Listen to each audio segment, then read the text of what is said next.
Chris, you've been doing your podcast, The Passion Pod, 4 years, 4.5 years. 4.5 years. So September 2019. damn, that's actually crazy. So you Yeah. started doing it shortly before everything just all of a sudden went crazy. What was that like? Were you like, oh my God, what am I going to do? Or Dude, I guess that's no. actually the perfect time to do it. It was the perfect time. Yeah, because all of a sudden people were available because no one was doing anything. And now everyone has all this extra time that they can look at stuff online. Yeah. Like when I did my podcast, I did a 10-episode season where each guest was a different industry, edited the whole thing, and then gave myself a month to market and promote it before I put out the first episode. So I like did it kind of like an album in that way. Yeah. So I could like learn during the process, ended up re-recording the first 2 episodes once I kind of got more of the hang of it. So that way, by the time it was coming out, it like didn't suck. And I got it connected with Converge Radio, which is 101.9 FM in Eau Claire. That's like our local indie station. Like we have a bunch of stations, but that's like the local independent one that plays local artists and stuff. So from the first episode ever, like it came out on there. That came out in like November, I want to say. And then as those episodes started coming out, then all my other business owner friends, because I own the skateboard shop downtown and I have for April will be 10 years. So you get to know all the other business owners. They're all hitting me up like, well, how do I get on the show? Because like it's free radio advertising. Yeah. You know what I mean? Like that's why tough. they were hitting me up. And it's like, oh yeah, cool. Like I can interview this person who owns this candle company or who owns, whatever. Cause my show is like, so the show, it's an inspirational storytelling experience where I feature unique guests that are also pursuing careers based on their passions. I own a skateboard shop. I want to interview you about, like I said, whatever, beer. You really love beer. Why did you do the thing? You know what I mean? Like that's Right. the entrepreneurship standpoint. So episodes were coming out like that. And then I was like, okay, so season 2, what do I want to do? It was the winter. I closed my skate shop in the middle of the winters because there's nobody's around. Right. So January, February, I closed my store anyways. So I was like, oh, I'll go visit my sister. She lived in California at the time. So I went on a trip kind of intentionally to visit my sister. Actually, the crazy part is, do you know Jeff Song? Yeah. Jeff Dechesare, the triple flipping dude? Yeah.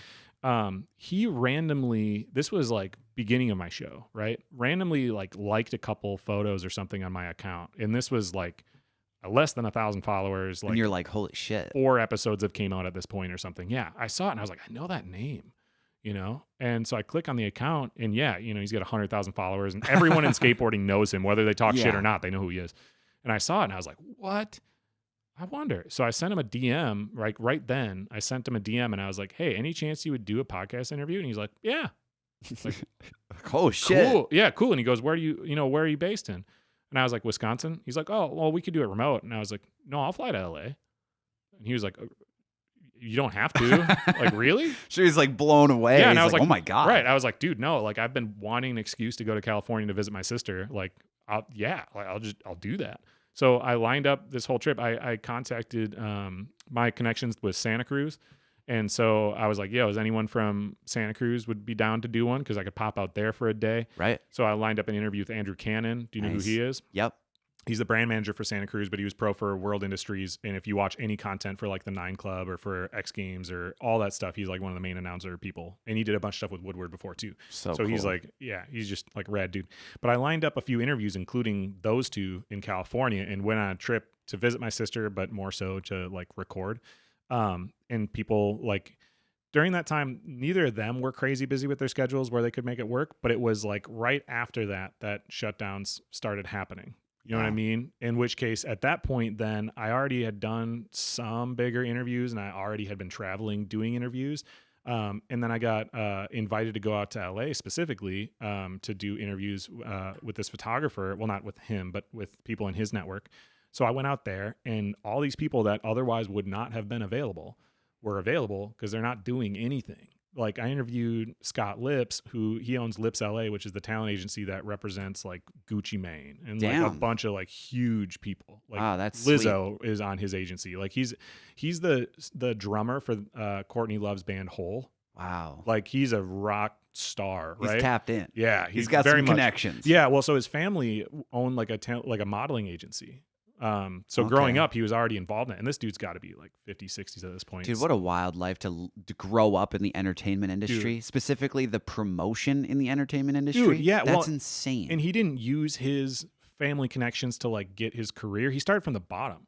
He was like taxi driving around the people who were coming to visit. Cause I think he's from New York. The like clients that were coming in, he was taxi driving them, not telling him he was like the son of the owner or whatever. Anyways, he ended up like building his own big modeling agency, and that's how he got like well known. Is he got established in that way, and then Courtney Love's band was like playing their 10-year anniversary or something for his company, and their drummer couldn't perform or something happened, and Scott had been in bands growing up. Talk about destiny, right? Yeah, and then like played with them, and then him and Courtney got along, and so he's just like their drummer. But anyways, Wow. so he owns his agency, and it's like crushes it. But he was one example of like an interview fell through. When I'm staying at this house in Glendale, California, like, you know, in LA, this interview fell through, and I'm talking to this photographer, and I'm like, yeah, like, well, now I got the afternoon open. Like, I don't know what to do, you know? And he goes, dude, I could send an email. Like, this dude's probably not available. This dude has his own podcast, and he's had like Reggie Jackson on there. Like he's had everybody on this show. The dude who plays Daryl in The Walking Dead's a good friend of his. He's had like major celebrities on his show. He mostly interviews rock stars though. Like that's the basis of his show, which is called Lips. What is it called? Well, it's Lips with LIPPS. It's something that's like super obvious that it should be called. Why can't Lip Service? Oh, okay. That's what it's called. Yeah. So anyways, he emails him and he goes, well, tell me more. So I sent him an email right then, like, hey, this is my thing. I'm in town, whatever. And he's like, yeah, well, just meet me down at whatever this building was. He's like, can you meet me in Hollywood in like 30 minutes? I was like, yeah, sure. You know, whatever. So I got an Uber ride down there. Same time frame. The night before, this girl was over at the house, and like we were all drinking and stuff. And people all the time will like name drop people and say, "Oh, my brother's famous. What? You should interview him." That happens all the time. And so I've just learned to just put people on the spot. She goes, "Oh, my friend would do it. Like he's in a bunch of TV stuff." Right? Exactly. And I was like, "Who's your friend?" And she pulls up her phone, and it's Lamorne Morris. And I've never seen New Girl. Like to this day, I've maybe seen 2 episodes, but I didn't know who he was. But I was like, I kind of recognize this dude. You said he'd do it. She's like, yeah, totally. I'm like, ask him right now. And she goes, really? I was what did she think? Yeah. She was like, didn't expect you to actually say yeah. Right. But she did. And he was like, yeah, sure. Well, so I go to interview Scott Lips, and at the same time frame, this girl locks in an interview with Lamorne Morris for me. And so I go to this like this place downtown in Hollywood. We go up onto the rooftop. It's like a private facility. Like you have to check in to go there. We go up on the rooftop, and I interview Scott Lips and get picked up from that building. It was called the New House, was that building. Got picked up from there to drive straight to Lamorne Morris's house to interview him. Dang. Only reason that dude was available was because his TV show Woke, which is on Hulu, he was a star of that show. Wow. That was on pause because of the pandemic. Yeah, same day. So like best timing ever. Exactly. Scott Lips would never be available otherwise. Yeah. Dude's way too busy, but no one's performing or can't go anywhere. So he's like, yeah, I could do it. Sure, and then Lamorne Morris is like, I'm not doing anything either. I could do it. So because of that, that's what really established a network for me to have all these people that they had no business talking to me at that point in time. I'm a random dude from Eau Claire, Wisconsin who owns a skateboard shop. Like I'm not established at all. My show's still not that big, but especially at that point in time, there's like no reason for them to do that. Yeah. And because they're like, of the pandemic, who is this guy? Yeah, exactly. But because of the pandemic, I was able to do that. And then the network was there, and I could just like keep going with it. But if it weren't for the pandemic, the show wouldn't have grown in the way it would have. Like I doubt I would have been going out to LA interviewing any of these people because they wouldn't have given me the time. Yeah, I mean, obviously, especially when it comes to any creative field, specifically entertainment, I think there's a lot of peaks and valleys. So when it comes to those times when you come out of a time of a lot of really good traction and you get into one of those valleys, what keeps you going to the next drive? Like what keeps you motivated to keep doing it? Dude, I mean, well, there's just so many things. Like with the podcast as an example, I didn't get into it with the intention of like, I'm going to interview people that I'm a fan of, but that started happening really fast. Mm-hmm. And it's hard to like not be stoked. Right. Like I interviewed Dominique Dafney, who he was one of the Packers tight ends. He plays for the Tampa Bay Buccaneers now, I think. But like one day I was just like, who could I interview? I wonder if the show's big enough. Maybe I could like hit up some Packers players. And I just DM'd a dozen of them, and he's like, yeah, I'll do it. Like we'll be back for training camp in June. So like went out to Lambeau and interviewed him at the apartment building that a bunch of the players live at, had him sign a jersey and all that type of stuff. That's all to say, like, that wasn't a huge interview. Like the dude doesn't have a huge social media following or anything. Right. And it's not like I made money doing that interview. I spent my own money doing the interview. But like I grew up a huge Packers fan. I got a Packers tattoo. I have a lot of tattoos, so I guess it doesn't mean as much. But, I'm so sorry to hear that. Yeah. Dude, whatever. Hey, we won. Well, not recently now. But anyways, to have the experience of like I get to go hang out with a Packers player, like what? Yeah, someone that you really respect, you really regard. I mean, outside of doing this as like just whether it's a passion project, a career, whatever it is, you just don't get to go hang out with people. So that is one thing that I really feel lucky and grateful to have a sort of like a platform that we can sort of become friends with a lot of the people that we really admire and that we really want to collaborate with, and can really like not really force that connection, but like make it so that it makes sense. Right. You're not just like a random person. Hey, we should hang out. You know? Dude. Yeah. Well, like I said, like Chris Cruzy in Wisconsin, I feel like everyone knows him. He got second place on The Voice. He's a big country music star. But like I've interviewed him twice now, and we were hanging out like a couple days ago. We both do stuff with Quick Trip. So we were doing Quick Trip commercials together. And like, if I tell my dad or tell other friends, like, oh, what are you doing? Oh, I'm hanging out with Chris Cruzy making Quick Trip commercials. You know what I mean? Like so many people would be so stoked to be able to do that, but he's actually just my friend. Like I was playing darts at the bar last night, and Chris calls me to ask me some like YouTube questions. I'm with another friend of mine. He goes, "Who's calling you right now?" And it's so funny because you know how on your phone you can upload pictures? Yeah. So that way when you call someone, a photo pops up. Chris Cruzy's is a picture of Chris Farley. So I got Chris Farley up on my phone, and he's calling me, and he's like, "Oh, what do you think of this angle for this like video that I'm making, whatever." And I'm like, "Oh, you should change blah, blah, blah, blah."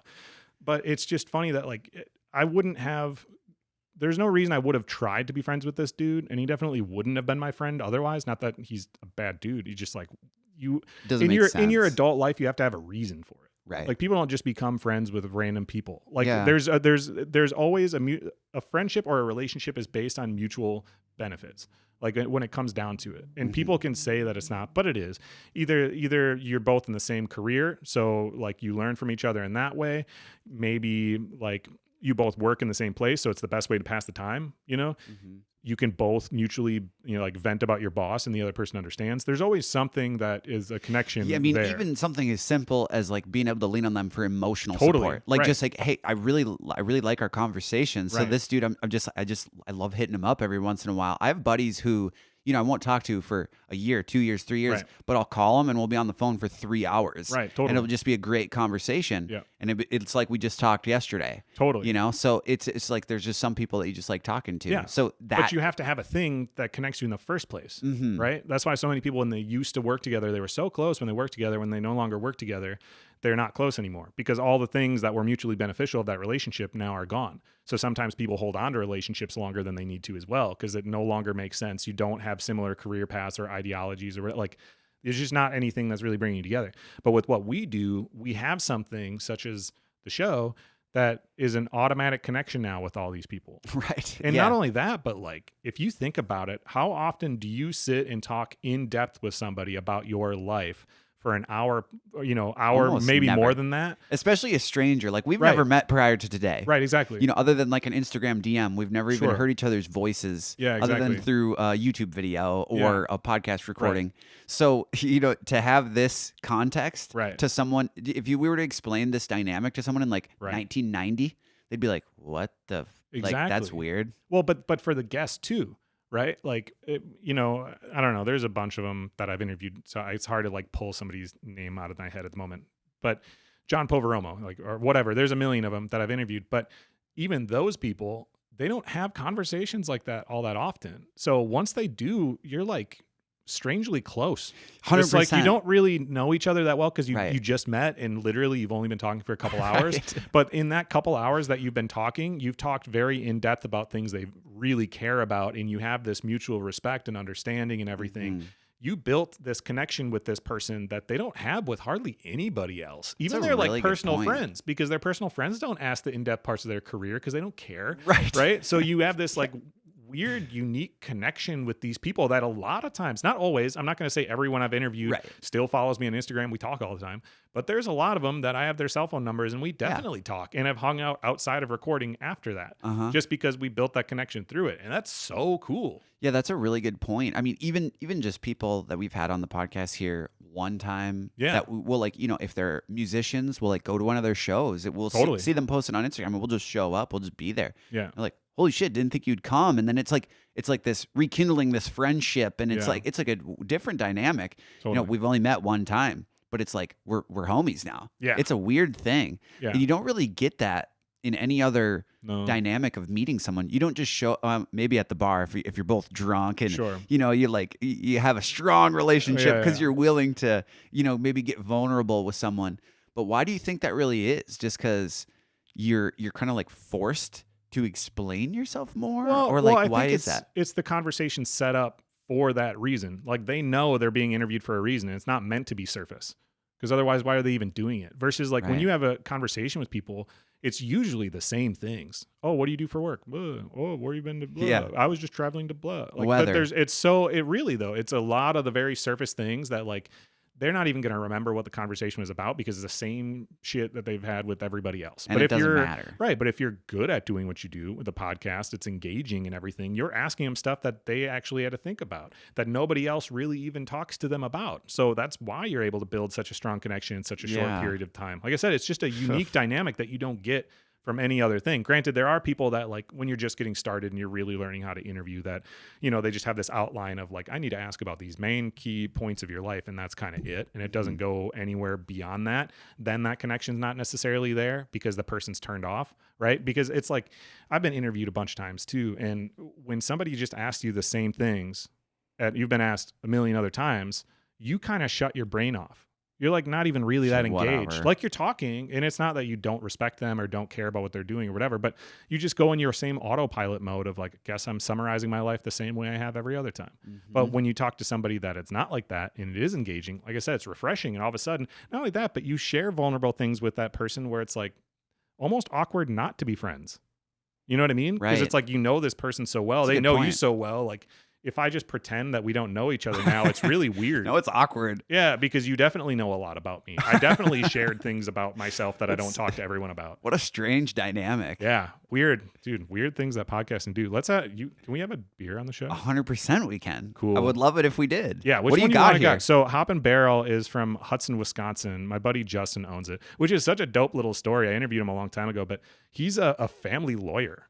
And started like brewing beer. Yeah, started brewing beer like on the side for fun, and then started entering competitions, and then it just like took over his life. He still does a little bit of law on the side, but he has a brewery in Hudson. They're just dope. Does he do his own artwork? No, actually, I'm supposed to do a can at some point here. That's sweet. Yeah, I love this. So this mullet man. That's the newest one. This is badass. Yeah, if you want to try that one, that's like their lighter one. Yeah, totally. Wisconsin lager. Yeah, whichever one you. I'm a big lager fan too, dude. Yeah, whichever one you want to do. They do a lot of IPAs and stuff. And I know I'm just plugging, but really, it's like Hop and Barrel is just dope. Like when it's your actual personal friends, like the owner of Hop and Barrel, we actually do go and hang out. That's good. Like it's not exclusively just like business, which is dope. I love being able to support like people that I genuinely also am like stoked on. But anyways, so yeah, I brought these ones, so I figured you could have one. That's sweet. I appreciate it. You know, we don't normally drink beer around here. We're not big alcohol guys, but you know, well, I guess we'll make an exception for today. In the Midwest. Yeah, right. Bottles all over the set. Yeah. On tap or yeah, the show's name is On Tap. Yeah. You know what's really funny is our start, the show that we have originally was basically how drunk can we get, who's going to say the craziest shit, and what can we get clips out of this. Yeah, dude. And that was like the start of it. And looking back at it, it's like, wow, this is so cringy to think about that. It's like, also the internet was a different place. Sure. Podcasts were a different thing. You were early on in the journey. And I was still trying to figure it out. Yeah, totally. You know, but yeah, basically just like how much beer can we drink? Yeah. You know, who can drink the most? This is the prize. You know, it's so strange. Yeah. So strange. But I mean, there's something to be said because like I went back and looked through some of your episodes from a couple years ago. Oh, sure. recently, there's really not that much difference between them. You can tell that you're more comfortable now. Yeah. But really, other than that, it hasn't changed much. Is there a reason for that? You try to keep it kind of the same ideology? Yeah, there was like a real goal with the show that wasn't exclusively like, how do we get views and stuff on this? Like I told you before, my show aired on the radio first. Like it's always been an audio thing. Yeah, small town, dude. Like you'd be surprised. I remember when I wanted to like get on the radio, I think I remember telling people, and they're like, well, how did you get on the radio? It's like, well, surprisingly, it's mostly volunteers that are just homies. You can just reach out, dude. Like, you want to get your song on the radio as a local artist?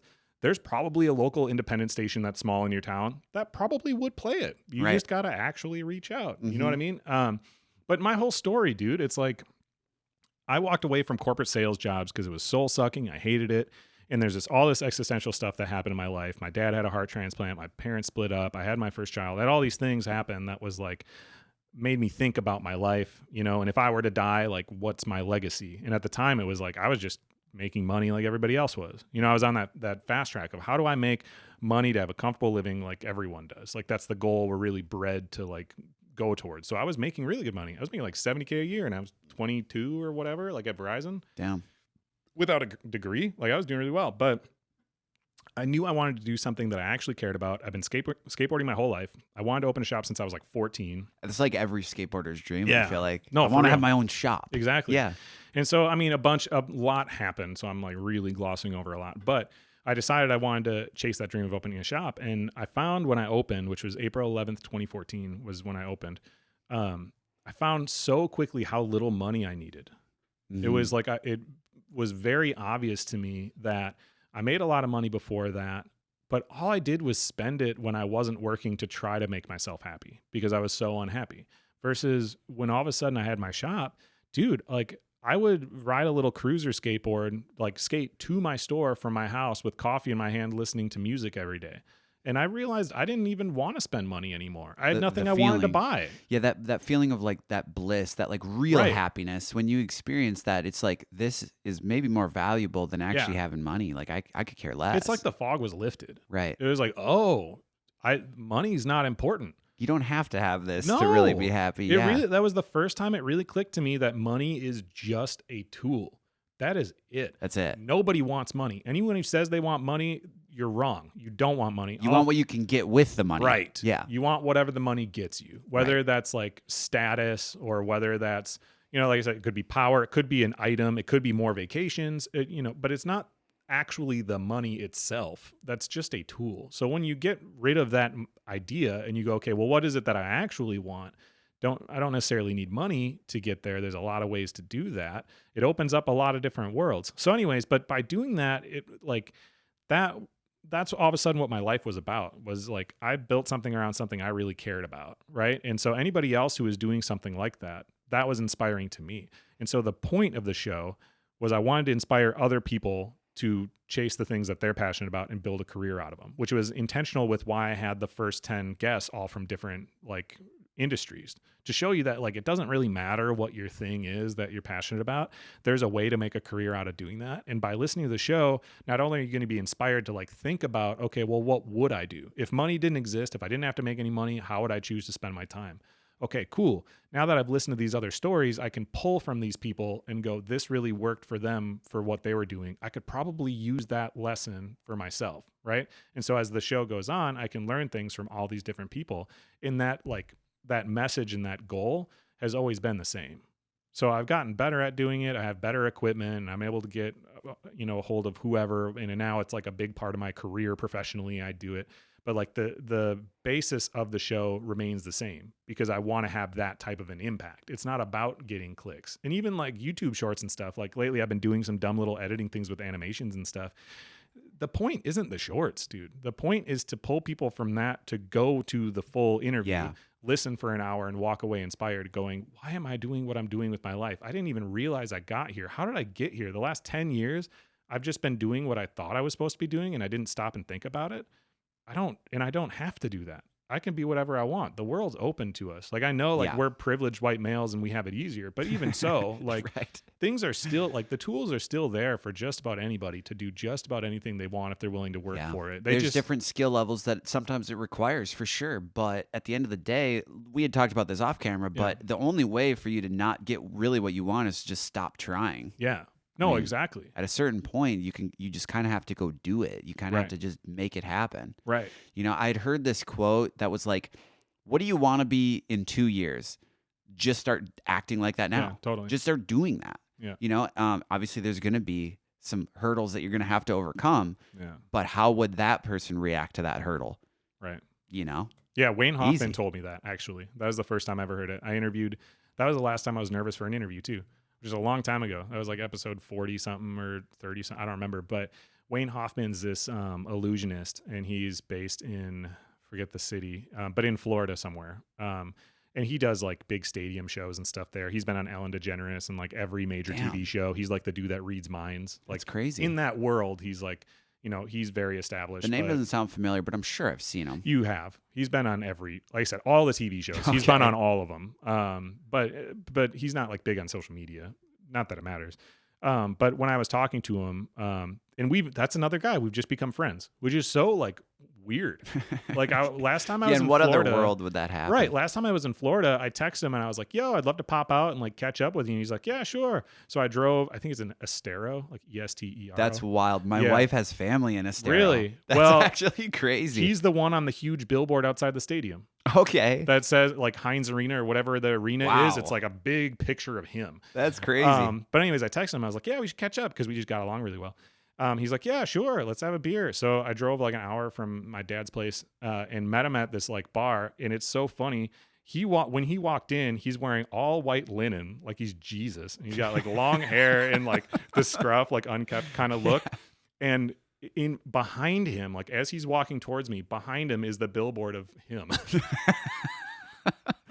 Just absolutely ridiculous. You can't make this up. This is wild. Yeah, dude, it's so funny because I know like the waitress and stuff too that was there. The wait staff was like, I see your face everywhere. And you're like, you know what I mean? But anyways, talking to him, like he's really helped me with my mindset on all that stuff. Like I was saying how, man, I was so lucky to interview this person. And he goes, no, you're not. I'm like, what do you mean? He's like, don't use that mindset. They're lucky that you interviewed them. You have the biggest podcast in the world and they should be grateful that they're on your show. And I was like, that's kind of radical thinking. He's like, do you expect to be?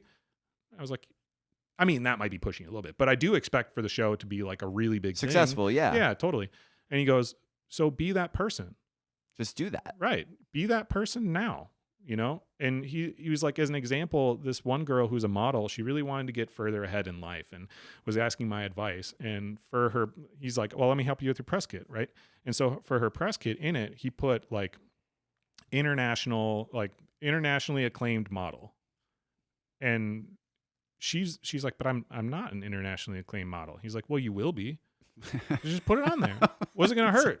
Put it there. But just by doing that and having the confidence of it, really quickly, she was an internationally acclaimed model. Yeah. You know what I mean? It was like that self-fulfilling prophecy. The funny part is like you talk like that and some people love it. I'm exhausting to be around because some people love it. They're like inspired and excited because I'm inspired and excited and always like, but like other people are like, dude, you're so full of shit. Like you're not, you have no idea what you're talking about. Yeah, like you're not that whatever. Like you're not that cool. Blah, blah. Your ego is out of this world. I'm like, whatever, dude. Whatever. Like I don't think so. And I'm just trying to like live my truth and be the person that I want to be. And maybe it's, maybe I'm acting as if I'm bigger than I am or whatever. But that's going to be the fastest way for me to become that person, anyways. So if you don't like it, sorry, dude. It's nothing against you. Yeah, I would say some of my closest friends would definitely say that I, at times, have a total blind confidence in whatever I'm working on. Totally. That's like, even from the start of this, before we'd even had 100 downloads, it was like, this is the coolest thing I've ever worked on, and this is gonna be the biggest project I've ever done. And what's really funny is that I would DM any celebrity, influencer, actor, you name it. I would DM them as if this was the coolest thing that is been around. It's the most unique show, and you need to be on this, and we would really love to have you, and we're willing to pay. Yeah, not much. We don't have a lot, but we're willing to pay. Sure. And didn't get any DMs back from anyone besides Miles the You Betcha guy. And it actually led to me working for him out there in Fargo. And long story short, now here we are 4 years later. But you only needed one. Just one. You don't need everyone to sign on. No, you only definitely need not. one person to believe you. And there's going to be a million naysayers. And the people who are naysayers that don't believe in you are also the same type of people that don't believe in themselves. True. The limitations that they think you have are just reflections of their own limitations, not of actually your limitations. They're just pushing that on you. You don't have to believe that. But that's a really good point. People like that, they don't want to see you succeed in this thing because they don't think they're capable. And by comparison, it makes them feel shitty. So they don't want to see you actually succeed in there. That they're not encouraging you. Those are not the types of people you need to take advice from anyways. You know what I mean? And regardless of what you do, not everyone's going to like you. Like it's not possible for that to be the case. So you should at least chase being the person that you want to be, regardless of if it rubs some of the people the wrong way or whatever. Like, and if you do something where it's going to get eyes and attention because that's what you're doing, like you're going to have people like that. You know, you guys are in the YouTube game way harder than I am. Like I get stupid YouTube comments all the time.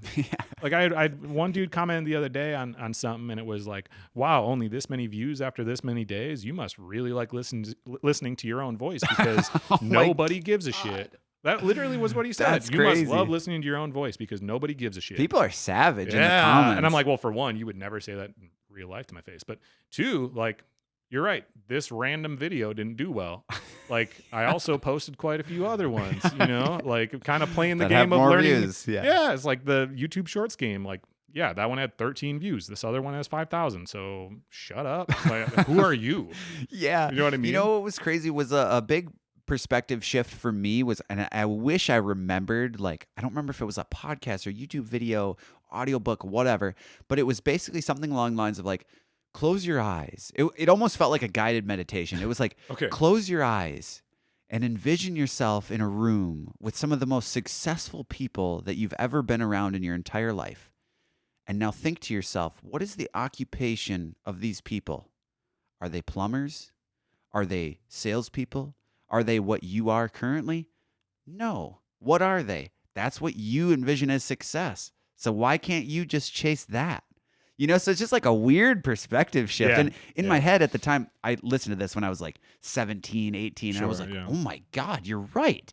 I thought in my head, I was like, I'm going to be in sales forever. And then I'm going to, you know, all of a sudden I'm going to have a 6-figure salary and I'm going to be happy because I'm going to be making really good money. And then I realized like, oh my God, I actually don't think that's success. No. I don't really care to do that anyway. Yeah.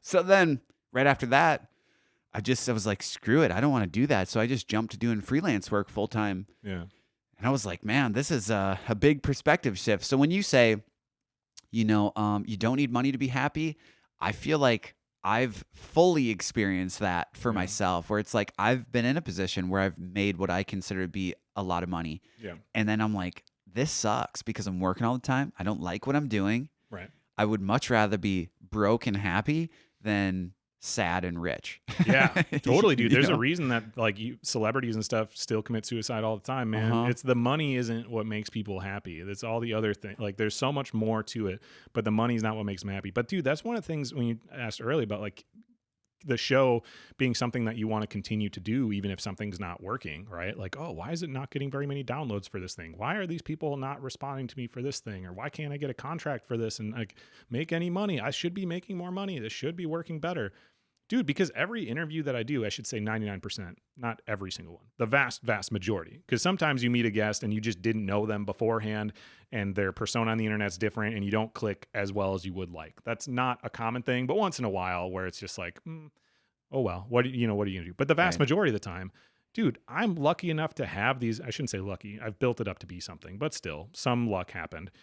I get to sit down with all these people that inspire me, that I'm so stoked to be able to hang out with for the day. Even if nothing else happened, just the fact that I got to hang out with them is so rad. How can I not want to do that? I remember I was interviewing, and I've told this story a couple times, but I was interviewing Sunreal, who is my #1 streamed artist on Spotify. I was actually going to ask you about that. That was the first episode that I ever watched of your podcast. Oh, did you? Cool. Awesome interview. He seems like a phenomenal guy. The Sunreal interview? Yes. Yeah, only problem is I only had one camera and I had to angle it weird in the green room, so I'm blurry and it's only on him, which is fine. I didn't even notice that, actually. Because he's the star I watched it, and I didn't even notice that, so that's funny. Don't even worry about that. But no, dude, so like he was, and I think he's my 5th most streamed artist on Spotify before. So, but I've been a big fan of his for a long time. But he posted on his Instagram that he was going on his first tour in like 3 years, because it was like pandemic. He didn't do any touring, and he had twins, like had 2 more kids and whatever. Yeah. So he hadn't traveled.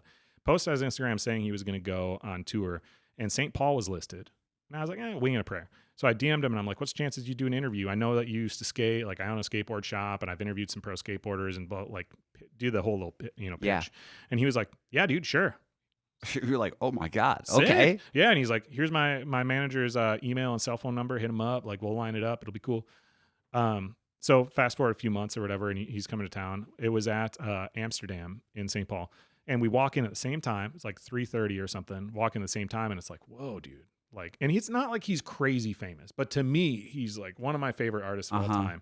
And so we chat a little bit, go in the green room, and he's like, yeah, however long you need. So we do like an hour-long interview, and I'm nervous the whole time. Yeah, I would be too. I mean, that's like genuinely someone that you really appreciate. I said earlier, I don't get nerves for interviews anymore. Generally speaking, I don't. If I'm a big fan of somebody, I still get a little bit of the like fangirl, like, oh my God. Yeah. So anyways, did the whole interview with him for like an hour or whatever. And I thanked him up and down, like, dude, thank you so much for taking the time to do the show. And afterwards, like off mic, he goes, dude, you don't need to thank me at all. He's like, I didn't do it because of you. I did it because my manager said what you're doing is rad. So props to you, man. You're crushing it. And I was like, wow. Okay. That actually means way more than you just being a nice guy. You actually like respect what I do enough, and your team respects what I do enough that you thought it was like worth your time. And he goes, you gonna stick around for the show? And I was like, dude, yeah, I mean, how do I buy a ticket? Like, I guess I didn't really know how this was going to work out today. And he goes, oh no, you're with me. You're good. That's so cool. I stayed the whole rest of the night. I ended up going out into their tour bus, and I interviewed. Oh my God. Yeah. Interviewed Soul, SOL. He's a rapper from Seattle. He was his opener. Interviewed him just like impromptu in the van, which was dope. That's cool. Found out, like, hung out with his merch guy for a good while, who actually, Sunreal's first job ever, he was sponsored by a skate shop up in Vancouver, where he's from, when he was like 13. His first job was at the skateboard shop. The dude who owned that skateboard shop is now a wildlife photographer, but was on tour with him doing his merch for him. That's crazy. So yeah, talk to this dude about skate shop, like owning a skate shop. Talk about full circle. Yeah. Hung out with the whole night. And I remember during the show, when he was finally on, I remember like being there, setting my beer on the stage, because I'm like behind security. I'm like at the stage, setting my beer at the stage. And I had some people like kind of turning their backs on me, I guess, in my zone. Not like I had a whole bunch of like haters or whatever, but I think there were people that only ever saw me as the skateboard guy, because I owned the skateboard shop for so long, that all of a sudden there was this little thing of like, oh, you don't skate that much anymore. Yeah. Oh, you're not at the shop anymore. You don't care or whatever, which is bullshit, but whatever, you know what I mean? And so I was having some of that, and it was really bothering me, because there were people that I was personally invested in. Like, I thought these people were my friend, and the last time I saw them, like, I hugged them the last time I saw this person, and now we're not cool. And I never had a bad interaction with them. It's just their perception of watching me on the internet of like, all of a sudden I don't care or whatever. But I'm watching the show, and it just really dawned on me that like, I'm so happy in this moment. Like what I'm able to do right now, like, he sold VIP tickets ahead of time where every person got to talk to him for like a minute. And he did this like 2 songs on acoustic, before the show or whatever. And I thought about it. I'm like, how much money you would have to spend to be able to get your favorite artist one-on-one, for you to use content from it, even for your own page, but like to sit down with your favorite artist for an hour and then hang out with them personally, like sharing appetizers in the green room, like that's hanging out with them the whole night. Anybody that doesn't support me for what I'm doing isn't my friend. Or they just don't see that perspective of it. True. Like there's no way, if you see it from that perspective, there's no way that you can't appreciate that. Well, and that's it. If anybody doesn't want me to do what makes me happy, and this makes me happy, then they don't belong in my life. I don't like maybe they did before, but they don't anymore. And it's not that I have to hate them, but it's just they no longer, I don't need their opinion on anything, because I know that I'm chasing happiness just like we all are. And this is what this opportunity was able to give me. And it's not money. I didn't make money on the episode or anything. It's not nothing like that. Yeah. But just like being able to do that. And then when my Spotify Wrapped numbers came through this year and he ended up being number 1, which made sense. I listened to him more after that interview, screenshotted it or whatever. Or no, I didn't screenshot. I shared it to my Instagram story, and Sunreal then DMs me like within 5 minutes, "Love you, bro." And I'm like, that's so cool. Dude, that's so rad. Yeah. Like if your favorite artist did that to you and actually knows you, that's like, insane. Dude, yeah. Yeah, like, it's a really cool dynamic, and with any creative profession, I think there's a lot of people that end up getting some form of imposter syndrome too. Oh yeah. Because that's a huge form of that, Yeah. Is that something that you think you've ever had to deal with what you Dude, do? all the time. Because here's Literally the all the problem time. with what we do. Yeah. You pour your heart and soul into something, whether it be a video, an edit, a body of work, and then you get even just a graphic. Then you for get a t-shirt. comment and it says, "You must really love listening to your own voice because nobody gives a shit." Yeah, there's nothing worse than like, this thing is going to be the biggest thing I've ever done, and then it gets the worst views that you've had on anything. Yeah, and when you already have imposter syndrome, when people are pushing that, like basically calling you a fake, you're like, just validating it, how do you deal with that? Like, selfishly, I guess this is more so like, what's some advice that you could give for someone that, like me, I get bad imposter syndrome. I know it's completely unvalidated. Yeah, totally. Where it's like, looking at analytics, you seeing statistics telling you there's growth. Yeah. But then internally being like, oh, this is shit. Dude, your numbers are your like best and worst like things for you, because you can see the growth, something measurable that you can then hammer in your head and so, nope, I absolutely did better. Yeah. A big part of it is I like to tell people, and you're asking my advice, and your YouTube channel is way bigger than mine, but I like to look at people. That's just numbers. Subscribers don't really matter anymore, I feel like. Well, anyways, you guys are crushing it, so I am honored to be here. I appreciate Thank you so that. much. I only had to drive 2 hours one way to get here, guys. Yeah, thank you for coming, by the way. Yeah. No, I'm stoked to be able to be on this. This is really rad. I really want to connect with like more people in the Midwest, because the show like started with all this, like me going out to LA all the time, and I'm like, no, like I want people to remember I'm from Wisconsin. I love it here. I want to be here. Well, this is Minnesota, but whatever. Like, I like the Midwest. But anyways, what I was going to say about the imposter syndrome thing that I tell people is you just need to look at a larger scale and look at where you were a year ago. Don't look where you were a month ago or a week ago, or, this video is not performing as well as my interview from 3 weeks ago. Why not? The guest has bigger numbers. It should do better. I had another camera. Like, don't look at that. Give it enough of a like litmus test there, right? So if you look at where you were a year ago versus where you are now, it should be pretty damn obvious that you're a lot better at it than you used to be. Like, can't even argue that it's way better than it used to be. Yeah. When I see that, that's what really validates in my mind. Like, nope, I am better. But dude, imposter syndrome is something I struggle with a lot. It's often that I'm like, man, this person gave me the time of day to do this interview, and their Joe Rogan interview has 300,000 views and mine has 400. Like, what am I doing wrong, dude? Or what's even like, difference? there's other podcast interviews that have even less views than that. So it's just like, I get it. I get it very often. And it is something that I frequently struggle with. But, what I say is successful people never look at a situation of if they're going to do it. It's just how they're going to do it, right? Like, I am going to succeed in it. It's not whether or not I can. I am going to. It's just how long is it going to take me to get there? I'm not really sure. How am I going to get there? Not positive. Like, may have to switch directions and do whatever to get there, but I will get there. So even if I have imposter syndrome now, like, oh, I'm not any good, I know I'm going to be good. So I just need to continue to do it. And if I look at my progress from a year ago and then the year before that and whatever, I can see that I am making progress. Even if it's not as much as I want and I'm not where I want to be or whatever, right. I am making significant progress, meaning a year from now, I will make more significant progress. And I'm already making a living, not by much, but I am making a living. So why give up at this point? I have everything kind of working now. I pushed through the worst parts of it at this point. Again, the only way to not succeed is just not do it. Really? Yeah, absolutely. Like Joe Rogan, we talked about this earlier. Joe Rogan has like 2,000 some guest interviews. Like, no shit, he has an audience. You interview 2,000 people, of course you're going to be good by that point. If you're worried like, oh, I don't have an audience or whatever, like, how much have you made? how many albums have you put out? Right. Like, how many episodes have you put out of your show? Yeah. Keep doing it. And if the key of it is just do your best every time. I don't know if you ever read that book, The Four Agreements, super famous book. Yeah, I have actually. What's the author again? Man. It's not Deepak. No, I don't remember what his name is.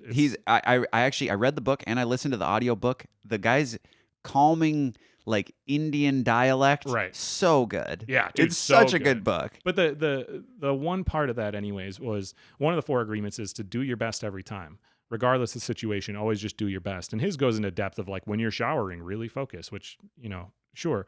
But when you're talking about whatever project you're working on, if you're doing your best in that moment, you are automatically going to get better. Even if you don't see better results necessarily from the next thing, you still are improving overall on what that thing is, which is why I said you look at it like from a year ago till today rather than, just one video to the next or whatever. But if you are actually doing your best, there is no possible way that you won't see progression. Like you will. You just have to continue to do it. The thing is, most people stop doing it because they get discouraged. The people who succeed are the ones who just kept doing it long enough. Like with skateboarding, right? I'm not particularly great or whatever, but like growing up, of all the kids my general age, like the 30 or however many kids like my general age that were skating, I was definitely one of the worst ones. Was I the worst one? No, because that was always someone who just started. But like I was like one of the not very good ones at skateboarding, but I loved it and I still skated.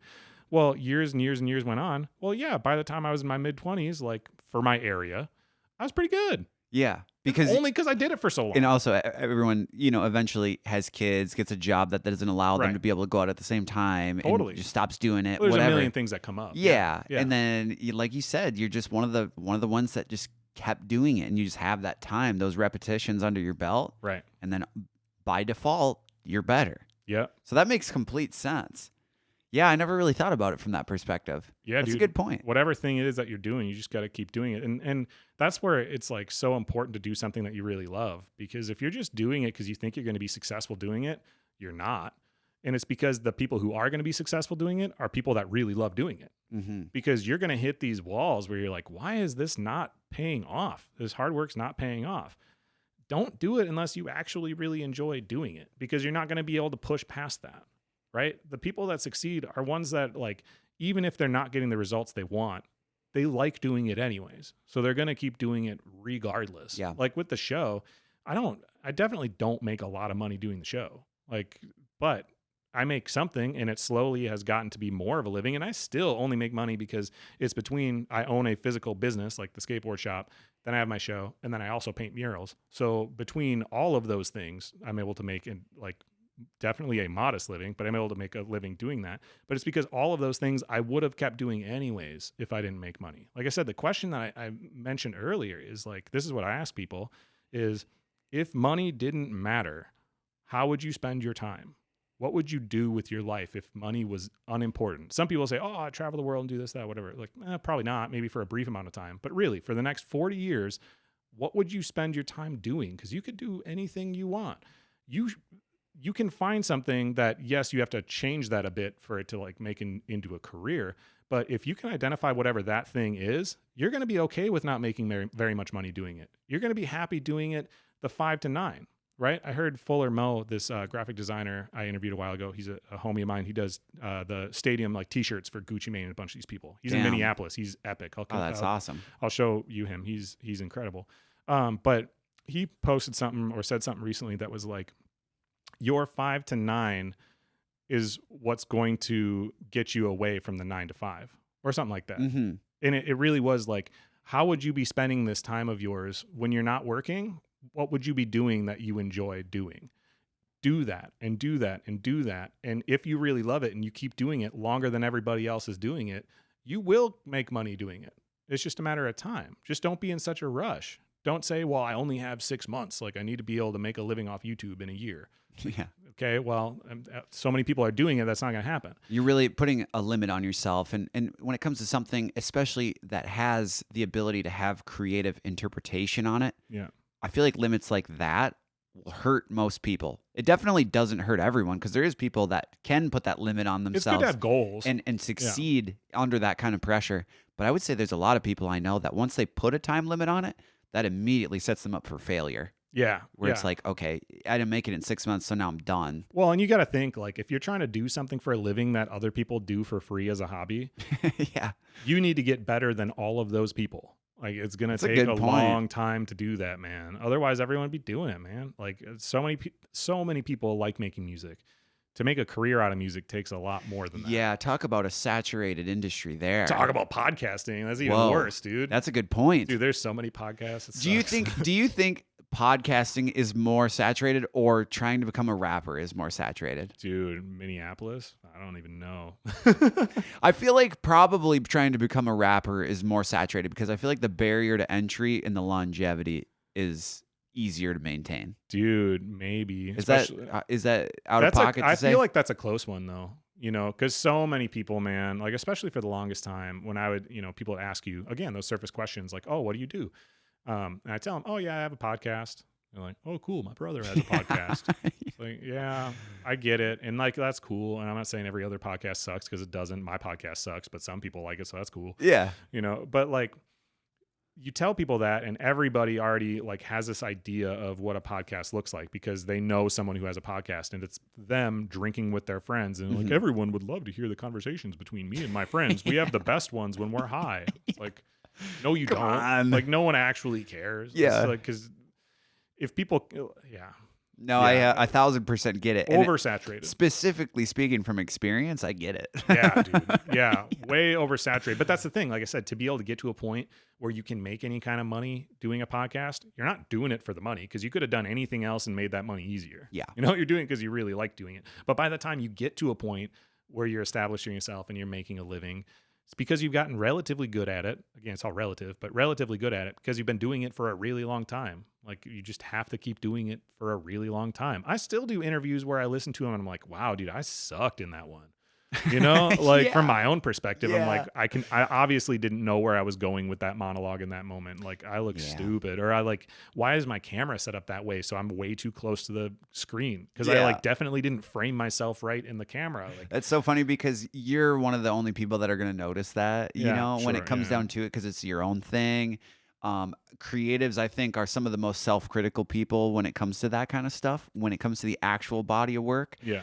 Because I'll notice, like, looking through some of our old episodes and be like, oh, the white balance is so different from camera to camera. When it switches, it's like, oh, this is dumb. It goes from green to blue, and it's, oh my God. Yeah. And then I'll be sitting there explaining this to one of my friends, and they'll be like, dude, you need to settle down. Dude, but I would never even think that. Here's the thing, though. Like, if you can make, like, the difference between, okay, here's an analogy. If you have two things that are the same, one of them gets 10% better, right? Like a song or whatever, it's 10% better. Is it going to reach 10% larger audience? No. It's going to reach 10 times the audience, right? So every little bit extra that you can do makes a huge difference. That's why when you look at everyone at the bottom that's like baseline starting, from here to here, there's a huge amount of progression.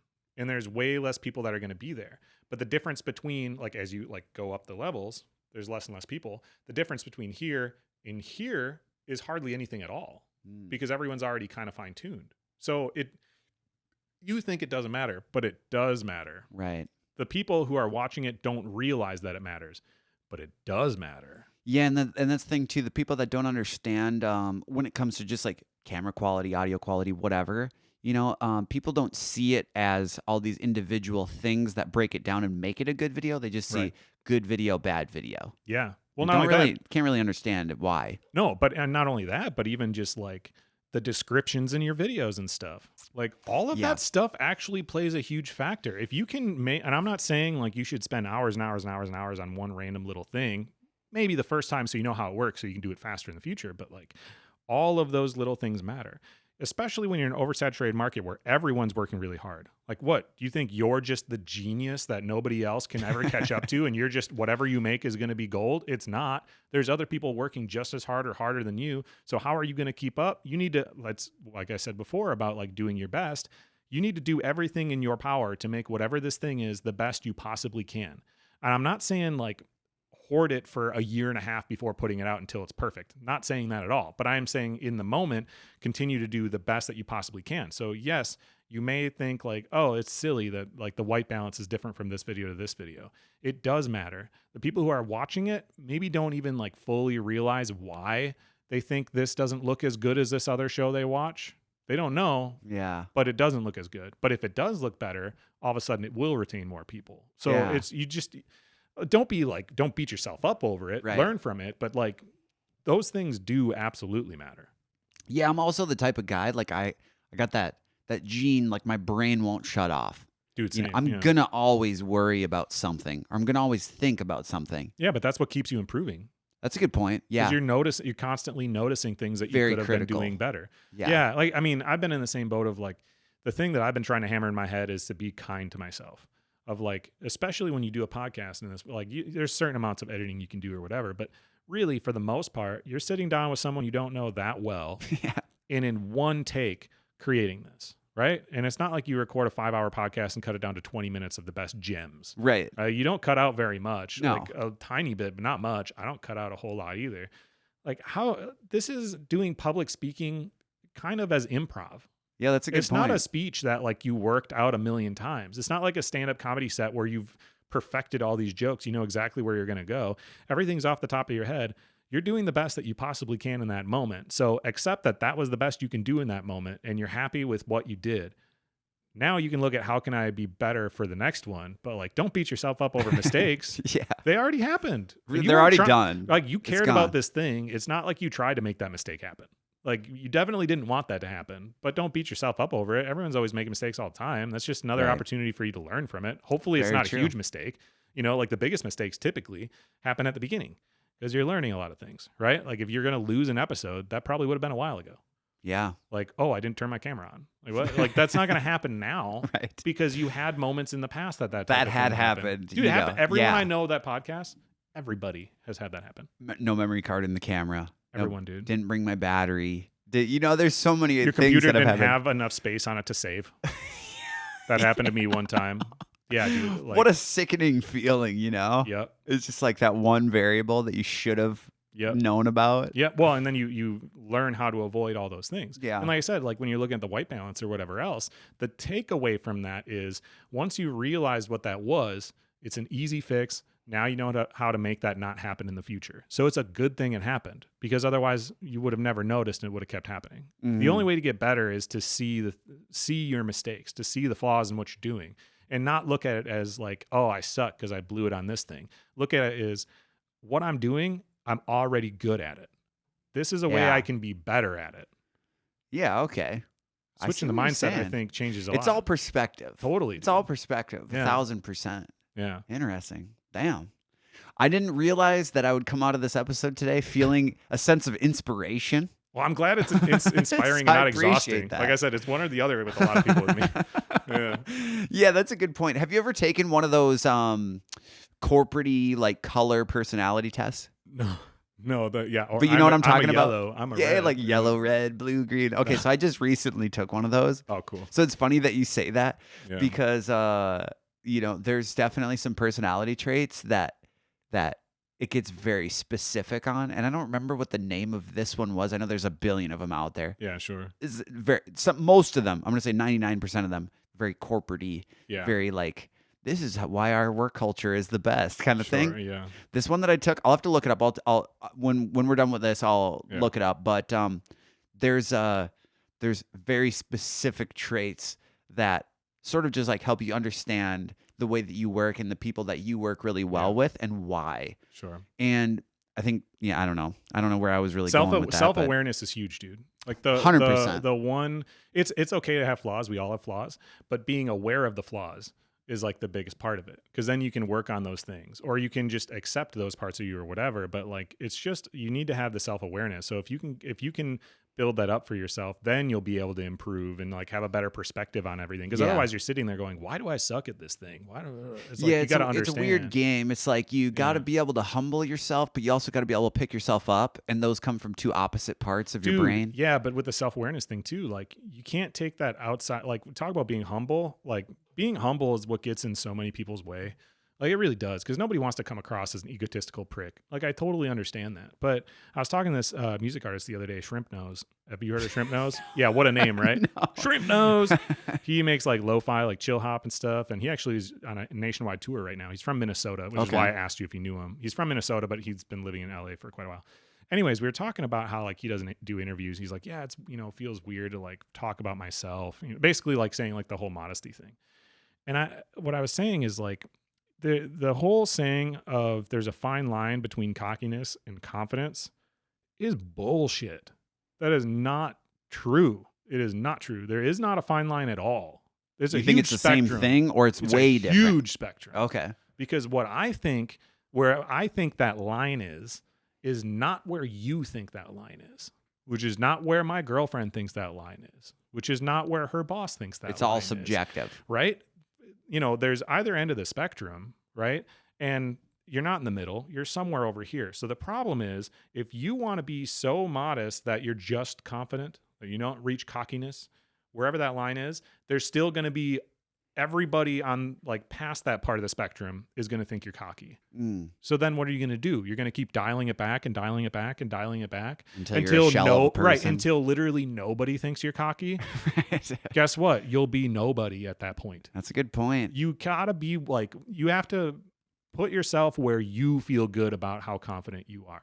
And not worry about other people thinking you're cocky, because that is inevitable. On top of it being subjective, it's also situational. Totally. So there's like 1,000 variables to it. Yeah. On top of it being interpreted by everyone differently. And here's one thing that, we have to deal with, and I guess everyone does, but especially like when you're putting yourself like on YouTube or whatever, you're putting yourself in a position where, for one, there's a million trolls that like are behind a keyboard, so they never have to have the repercussions of their actions. They can just, say whatever they want. But you're putting yourself out there to be criticized in a very public way where everything's on camera. So people can easily point out your flaws. But the difference is, everybody has flaws. I just don't get to watch yours on the internet and point them out. True. Like, it's real easy to pick me apart, because again, all this is for like, you see way more of me. Yeah, you see me all the time, like talking for hours and hours and hours about whatever without it being like a recorded script of whatever. It's real easy to judge me because you're looking at what I'm doing, because you can see what I'm doing. If I could see what you're doing, I could judge you too. I'm sure I could point out a million things that I think you suck at. Oh, you made a mistake on this. You were a jerk in this situation. Yeah. Wow, you were lazy in that moment. You're pathetic.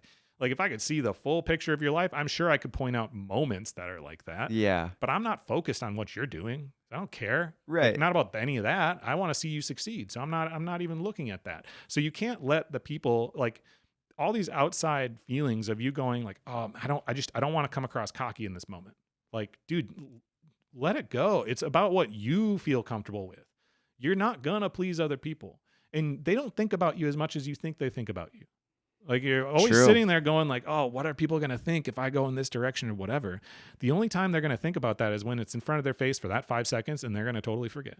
And that's it. Dude, it's like when people, they try to chase these things because they're like, oh, well, what would my parents want me to do? Your parents aren't thinking about you. Like, I don't know how, like, I have kids. Do I think about my kids? Absolutely.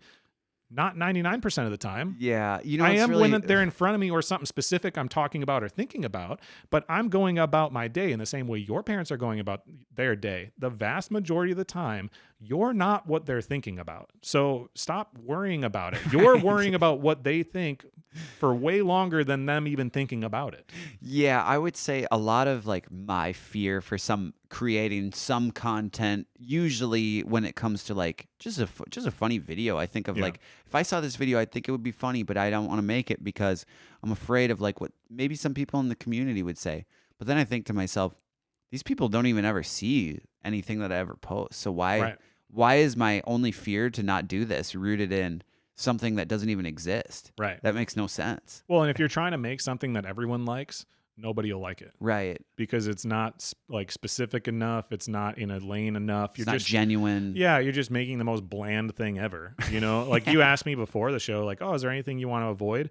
And the only thing I said was like, oh, I don't want to talk about anything super inappropriate because my kids may potentially watch it at some point in time. And like, I have daughters and I don't want to say anything about whatever, you know what I mean? But other than that, like, if you're trying to be like a politician, you know what I mean? If you're trying to say only things that everyone's going to agree with, you're not going to inspire anybody. You're not going to connect with anybody because everything's just the most surface level, bland thing in the world. Yeah. You know, and I'm not going to go on a political rant, but just as an example with like someone like Trump, whether you love him or hate him, personally I hate him. But anyways, with someone like him, the reason people love him so much is because he doesn't care that you have to, you don't have to agree with him. A lot of people find it refreshing that it's just genuinely him. Right. And that doesn't have to apply to politics. It could be anything else. It could be music too. Right. It's like whatever you have to make, you should be unapologetically yourself, making the thing that you like the most, and assume that most people aren't going to like it. You don't need most people to like the thing. You don't need the majority of the population of the earth to listen to your show. Right. Joe Rogan doesn't either. And honestly, it might not even be that good if they did, because then there'd probably be a lot of negative repercussion from that too. A lot of people aren't going to agree with what you're saying anyways. But that's what I'm saying is like, you can't make stuff like trying to please other people. Right. Like I said, they're not even thinking about it most of the time anyways. It's in your head more than it's in their head. And it's also just not going to be good. Can confirm. Yeah. It's just, it won't be good. So you just have to make what, again, is your best in that moment that you feel good about, and then promote it and tell people that you made it. If you don't tell people that you made this thing, no one's going to see this thing. And yes, you'll have people go, oh, you really love listening to your own voice. Shut up. No, I don't. If that's not inspiration as a listener to go out and just start doing whatever you want to do, whether it be a job, a creative project, talking to someone that you love, reaching out to an artist, a famous person that you just want to talk to, I don't know what else is. So, I mean, Chris, I think this is a great place to wrap this thing up. Yeah, dude, where can everyone find you? Dude, what's your everywhere. socials? Passion Pod, not the Passion Pod, just Passion Pod, not Passion Podcast, although you'll probably find me. Passion Pod. Pretty simple. Here's a sticker if you can see it on the camera. Boom. Maybe not. Passion Pod. Actually, if you DM me your address, I will mail you stickers. Anybody that does, I'll call it out right now, even if it's like thousands of people, which I'm sure it isn't. But if you want stickers, I will mail you some. I have ones of those. I have ones of my art, which we didn't really talk about, but I paint a lot. Shoes, I paint murals, I do all kinds of board graphics. Hell yeah. But Passion Pod everywhere. YouTube's the new thing, hot new thing all the kids are doing. I just finally started really working on that real recently. But that is where long term I want to be more. You can find me on the radio if you're ever in Eau Claire. Eau Claire, Wisconsin's my hometown, but I do travel all over the place. Instagram's my main haunt. If you want to talk about like social media, I do read all my DMs. I'm not that big where I don't. I definitely read all of them. So you can DM me and get a hold of me there. Super easy. I don't really check TikTok. I post once in a while. Don't really check it. Don't use Facebook. Sorry. It's a necessary evil. Yeah.